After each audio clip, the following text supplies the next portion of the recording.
दोस्तों, आपका हमारे चैनल टेक भारती में बहुत बहुत स्वागत है। आइए सुनते हैं एक बहुत ही मजेदार स्टोरी, अर्पित पहाड़, real ghost story in Hindi. यह कहानी उन 4 दोस्तों की है जिसके साथ कुछ ऐसी घटना घटी की जिसे उनका पूरा जीवन ही बदल गया। आइए जानते हैं कि ऐसा क्या हुआ था। मुंबई शहर की रहने वाली प्रिया शर्मा अपने दोस्तों के साथ रवि, साहिल और विजय के साथ शिमला जाने का प्लान बनाया। वो सब शिमला जाने के लिए बस में बैठ गए। कुछ ही देर में प्रिया सो गई। अचानक प्रिया की नींद खुल गई तो उसने देखा कि बस में कोई नहीं था। बस का ड्राइवर भी नहीं था। बस अपने आप ही चल रही थी। उनके सारे दोस्तों भी बस में नहीं थे।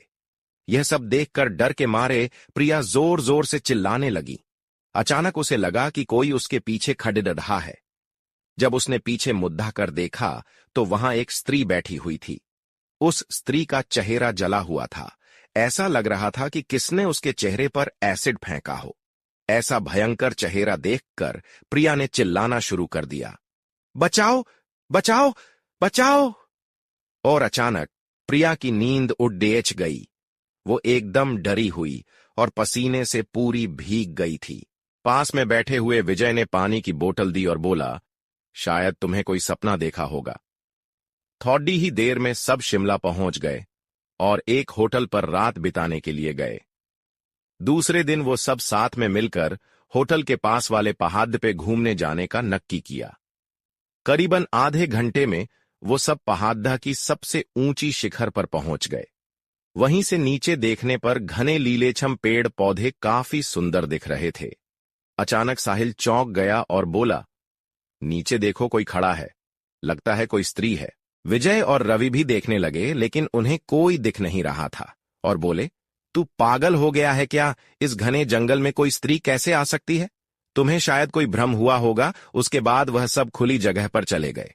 रात होने वाली थी, इसलिए वह सब ने पहाड़ पर ही रुकने का निर्णय किया। इसलिए उन सब ने वहां पर ही तंबू लगाया और खाने पीने के लिए सामान बाहर निकाला। प्रिया की बैग तंबू के बाहर थी, इसलिए वह लेने के लिए बाहर गई तो वहां पर उसे किसी की आवाज सुनाई दी। प्रिया उस आवाज की ओर अपनी नजर घूम आती है तो उन्हें सामने से कोई 3 आदमी आते हुए दिख रहे थे। उनके हाथ में धारदार हथियार देखकर प्रिया डर जाती है और दौड़ के तंबू के अंदर आ जाती है। उसने अपने दोस्तों से भी यह बात की लेकिन कोई उसकी बातों पर विश्वास नहीं कर रहे थे। प्रिया चिल्लाकर बोली, आप सब पागल हो गए हो क्या?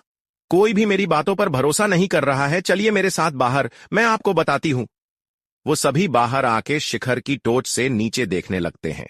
उतने में ही उन सभी को लगता है कि कोई 3 लोग उनकी ओर बढ़ रहे हैं। ये सब देखकर वो सभी डर जाते हैं और तुरंत ही अपना अपना सामान समेटने लगते हैं और बड्ढे से पत्थर के पीछे जाके छुप जाते हैं। थोड़ी ही देर में वो सब ऊपर आ जाते हैं। प्रिया देख रही है कि उनके हाथ, पैर और सिर आम आदमी जैसे बिल्कुल नहीं थे। वो सब एक जगह पे बैठ जाते हैं और कुछ तांत्रिक विद्या शुरू करते हैं। उनमें से एक आदमी अपनी हाथों की उंगली को काट देता है, लेकिन अंधेरे की वजह से उन्हें कुछ भी ठीक से दिखाई नहीं देता है। अचानक उन चारों ने देखा कि एक औरत उन आदमियों के बीच में आके लेट जाती है। कोई नहीं जानता कि आखिर वो औरत वहां पे पहुंची कैसे। प्रिया ने कहा, मुझे कुछ समझ नहीं आ रहा है। आखिर ये सब हो क्या रहा है? मुझे बहुत ही डर लग रहा है। एक के बाद एक वो तीनों उस औरत को सूंघने लगे। वहीं पे अचानक उस औरत ने अपनी उंगली उठाई और हमारी तरफ इशारा करने लगी। हम सब डर गई। वो तीनों उस औरत को छोड़ डेंचकर हमारी ओर बढ़ने लगे। हम सब पहाड़ी से नीचे होटल की ओर दौड़ डेंचने लगे। प्रिया और साहिल सबसे आगे थे और विजय और रवि उनके पीछे दौड़ डेंच रहे थे। प्रिया और साहिल होटल तक पहुंच गए लेकिन रवि और विजय का कोई पता नहीं चल रहा था। हमने होटल वालों से उनके बारे में सभी बातें की तो उन लोगों ने कहा कि उस पहाड़दाश पे कोई नहीं जाता है। वो पहाड़दाश शार्पित है। जो भी वहां जाता है वो कभी वापस नहीं आता है।